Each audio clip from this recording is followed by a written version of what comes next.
የቀድሞ የባህር ኃይል አባላት እዚህ ድረስ ስለተገኛችሁልን እጅግ አድርጌ ነው ማመሰግነው። አሰብና የቀድሞ የባህር ኃይል አባላት ምን አይነት ቁርኝት ነበራቸው፣ ትዝታቸው ምን ይመስል ነበር የሚለውን እንደመነሻ ብናደርግ ከመርሳ ፋጡማ እስከ ራሂታ ያለውን የኢትዮጵያን የቀይ ባህር ግዛት የቀይ ባህር ድንበር ሲጠብቅ የነበረው የባህር ኃይል መደቡ አሰብ ላይ ነው የነበረውና እንዳጋጣሚ ሆኖ እኛ ሶስታችንም ሌፍተናንት አለፎም ከኛ በፊት ጀምሮ እኛ ደግሞ ሁለታችን እኔና ጓደኛዬ ብዙአየሁ አብረን ተቀጥረን አሰብ ለረጅም ዓመታት አገልግለናል። በወደቡ ውስጥ ያለው ኢንፍራስትራክቸር፣ የጀልባዎቹ መጠጊያ፣ የማሪታይም እንቅስቃሴ፣ የባህር ፖሊሱ፣ የእሳት አደጋው፣ ሌሎች ብዙ የፊናንስ ፖሊስ የሚባል ነበር በዛ ጊዜ። ሰፊ አገልግሎት ወደብ ጋራዥ ብለሽ ስታነሺ ራሱን የቻለ አንድ ትልቅ ተቋም። የኢትዮጵያ ባህር ኃይልና አሰብ የአንድ ሳንቲም ሁለት ገጽታዎች ናቸው። መነጣጠል አይቻልም። እኔ አሰብ ውስጥ ከማይረሱኝ ትዝታዎች ሰኞ ሁሉ ጊዜ ነጭ ልብስ ነው የሚለበሰው በባህር ኃይል እና በኮሙኒኬሽን ውስጥ ምን አለ መሰለሽ ዌዘር ሪፖርት አለ። ያ ዌዘር ሪፖርት ሄጄ የምሰጠው ኮማንደር ዘለቀ ቢሮ ነው። ያን ግዴታ ሰኞ 2:30 ላይ ሄጄ ነው መስጠት አለብኝ። ስሰጥ ወደቡን ይሄ ወደብ ሰራተኞቹን በሙሉ አልፈሽ ነው የምትሄጂው በሙሉ ለማየት። እኔ ስመጣ ለማየት ቢሮ ተነስቶ ምንትን ያቺ ዌዘር ሪፖርት ግን ቀላል እንዳትመስልሽ ኢንተርናሽናል ነው። መርከቦች የሚወጡት በሱ ነው፣ የሚገቡትም በሱ ነው። ያለውን ኤሪያ እስከ ጅቡቲ አልፈሽ ወደ ገልፍ ኦፍ እንትን ውስጥ ገብተሽ ኤደን ውስጥ ድረስ ዌዘር ሪፖርቱ ያመለክታል። ያ እስከ ማታ ድረስ ነው የሚሰራው። አሰፉ ደባልቄ የምትባል ዘፋኝ ታውቂያለሽ? ጎበዝ። እኛ ያኔ እንሰማት ነበር። ያው ወጣት ሆነሽ ሙዚቃ ታዳምጫለሽ፣ እንሰማት ነበርና በመጀመሪያው ተነገር ማስታወቂያ ተለጠፈና በመጀመሪያው ቀን እኔ ከዲዩቲ ፍሪ ስለነበርኩ ስራ አልነበረኝም ማለት ነው ገባሁ። በኋላ በሁለተኛው ቀን አሰፉ ደባልቄ መጣች ተባለ። በሁለተኛው ቀን እኔ ዲዩቲ ነበርኩ። በሶስተኛው ቀን እንደገና ተመልሼ ገባሁ።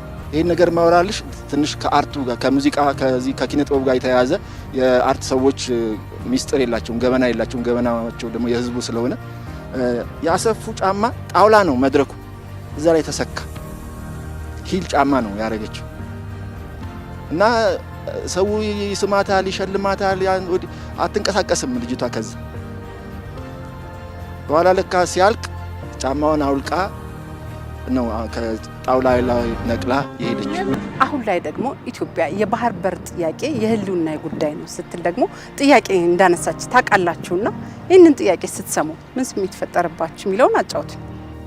በጣም ነው ደስ ያለን። ቀለል አድርጎ ለመግለጽ ሎተሪ ሲወጣልሽ ምን ተሰማሽ? ከዛ በላይ አሁን ሎተሪ ወጣለት ሰው ምን ተሰማ ብትዩ ምን ደስታን የተሰማኝ ነው የሚለው። እኛ ስለ አሰብ ጉዳይ ሲነሳ ተነሱና ሂዱና ተዋክታችሁ አስመልሱብን በቃ ሬዲ ሆነን የጠበቅንባቸው ጊዜያቶች ነበሩ። በተለይ ደግሞ ባህር ኃይሉ ሲቋቋም አሁንም እንግሊዝ እናደርጋለን፣ እናግዛለን፣ እንደግፋለን። ብዙ መሰራት ያለባቸው ስራዎች ከኛ የሚጠበቁ ሳንሰራቸው አንድ ነገር ሳናበረክት የወጣትነት ጊዜያችን እንዳለፈ ስለሚቆጨን የአሰብ ጉዳይ ሲነሳኛ ከመንግስት ጎን ነን። ጓደኞቻችን አለቆቻችን አሳ በልቷቸው እዛ በረሃ ወደቁበት አላማ ስለሆነ ከደስታም በላይ ሌላ ይሰማል።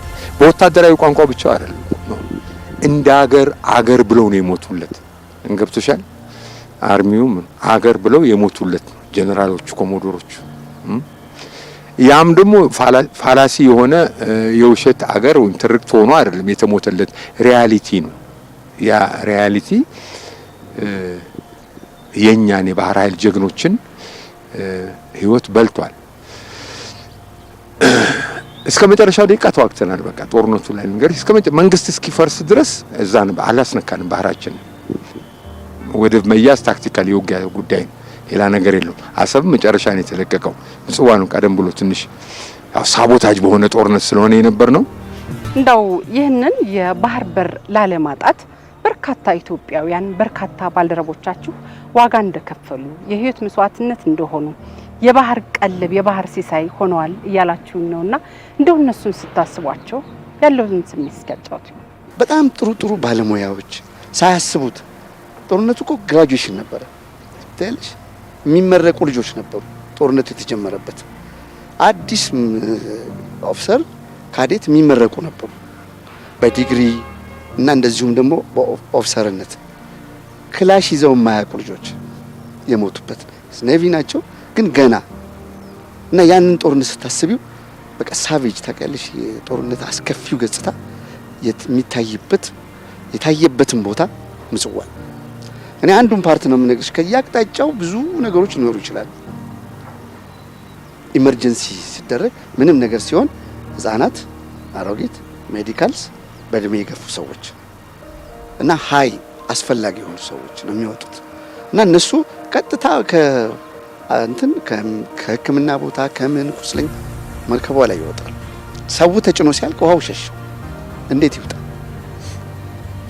እዛ ላይ አሰቃቂ ሞት የታየበት እሱ መርከብ የእርስ በርስ ጦርነት አሳዛኝ ነው በነገራችን ላይ እና ገብተው ተያዘች ቤዝ ተያዘ ሲባል ምንድን ነው የሚሰማ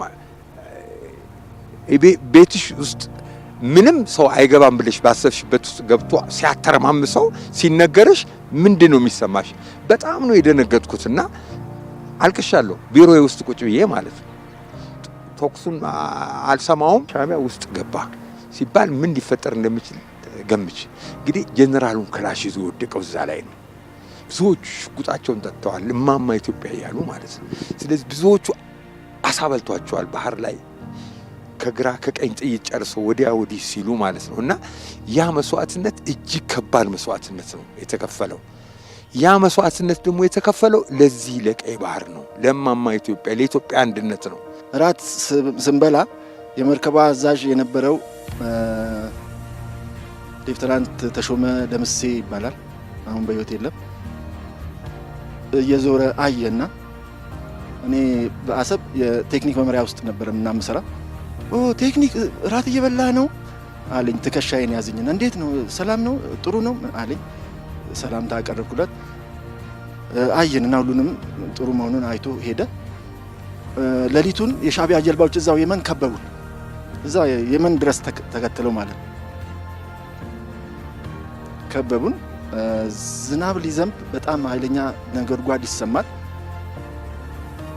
እኛ ጦር መርከብ ኢትዮጵያ ትልቋ የኢትዮጵያ መርከብ ነች በኢትዮጵያ ባህር ኃይል ታሪክ የምትታወቀው እሷ ነች እዛ ላይ ያሉት መርከበኞች ከሻዕቢያ ጋር ብዙ ጊዜ ሲዋጉ የቆዩ ናቸው የሚያውቁ ናቸው የሻዕቢያን ብልት የቱ ጋር ሲመታ ምን እንደሚሆን ያውቁታል ግን የመን ድረስ ተከትሎን ይመጣል ብለው አላሰቡ ኦልሞስት መሳሪያ ተፈቷል አንዳንዱ ሸራ ተጠቅልሎበታል ጨው እንዳይበላው ብረት ስለሆነ ሸራ ተጠቅልሏል ስቴሽኑን ለቋል ሰው መሳሪያው እዛ ጋር ከሆነ ሰው ከመሳሪያው ወጥቶ ሌላ ቦታ ጓደኛው ጋር እንደዚህ አረፈረፍ ብሎ መጡና በድምጽ ማያግባ ነው ትዝ ይለኛል ጀልባዎች ኢትዮጵያ ባህር ኃይሎች ጃንቹን ስጡ ተከባቸዋል እኛ እናንተን አንፈልግም መርከቧን ነው የምንፈልገው እናንተ ወደ ፈለጋችሁበት ሀገር ትሄዳላችሁ እቺን ቃል ብዙ ጊዜ ይጠቀሙበታል በምድር ጦር ውስጥም እንደዚህ ወደ ፈለጋችሁበት ሀገር ትሄዳላችሁ የሚል ብለው ሲናገሩ ቀድሞ ድምጽ ያሰማው የመርከቧ ካፒቴን ነው መጀመሪያ ጀልባ ጀልባ ጀልባ ጀልባ ነው ያሉት አሁን ብዙ ሰው አልተነሳም ሻዕቢያ ሻዕቢያ ሻዕቢያ ሻዕቢያ ሲሉ ይሰማኝ ከያለበት ተወርውሮ ሁሉም መሳሪያው ላይ በጣም አክቲቭ የነበሩት የብሔራዊ ወታደር ወደ ባህር ኃይል የተመደቡ ብሔራዊ ውትድርና አገልግሎት ላይ ያሉ ወጣቶች ነበሩ እሳት የላሱ ጀግኖች ናቸው እነዛ ወጣቶች መርከባቸው ጀልባ መሳሪያቸውን ወዲያው የተፈታውን ገጥመው የታሰረውን ፈተው መታኮስ ጀመሩ ኦልሞስት እነዛ ጀልባዎች በሙሉ ሰጠሙ በኋላም እሳተስ ሲወሰድ ማን ቆስሏል ምን ሆኗል እንዴት ተጎድቷል ምናምን ሲባል የዛች መርከብ የቱኦፎር ካፕቴኑ የመርከቡ አዛዥ ሌፍተናንት ተሾመ ደምሴ ሞቷል ጀልባ ጀልባ ጀልባ ብለው የጦር መርከብ ኢትዮጵያ አዛዥ ኮማንደር ይትባረክ ሲናገሩ እሱም ሰምቶ ወጥቷል ምንድነው የተፈጠረው ብሎ ሃቹን ከፍቶ ወጥቷል ልክ ሲወጣ እነሱ ደግነው ነበርና በላውንቸር ነው የመጡት እንዳው በመጨረሻ ኢትዮጵያ የባህር በር ጥያቄዋ ኦን እንዲሆን አበክራ እየሰራች እንዳለች የምታውቁት ነውና በተለይም ደግሞ ወጣቱ ትውልድ በጋራ ይህ ጥያቄ ኦን እንዲሆን ምን መስራት አለበት የሚለው ላይ መልእክታችሁን ብታስተላልፉ 30 ዓመት ሙሉ የተሰራው ታሪክ መርዝ ነው፣ በካይ ታሪክ ነው የተሰራው፣ አርቲፊሻል ነው። ያን መመለስ የግድ ይላል። እናንተ በዚህ ላይ ሰፊ ስራ መስራት አለባችሁ። ልጆቹ አያውቁም፣ ምን ይፈረድባቸዋል? እድለኞች ናቸው አሁን የሚወለዱት ህፃናት። ምናልባት ይህን ፊልም ያዩ ሊያድጉም ስለሚችሉ ከትምህርት ፖሊሲ ማኳያ የጠነከሩ ስለ ሀገራቸው ጥንካሬ ሊነገራቸው ስለሚችል፣ በተረፈ የቤት ስራ ተቀባይ አንሁን። መንግስት አሁን እያቀረበው ያለው ሪል ጥያቄ ኢትስ ኖት ቅድም ብሎ ፖለቲካ ኢሹ አይደለም፣ ሳርቫይቫል ኢሹ ነው። የኛን ነገር ጎሮሯችንን የዘጋችሁትን ተፈጥሮ የሰጠንን እግዚአብሔር የቸረንን ሀብት የኛ ነው፣ አትቀሙን፣ መልሱልን እባካችሁ ነው። እኔም ይሄን የመሰለ የአሰብ ትዝታችሁን ስላጋራችሁኝ፣ ሀሳባችሁን ስላካፈላችሁኝ እጅግ አድርጌ አመሰግናለሁ። እናመሰግናለን እኛም በጋራ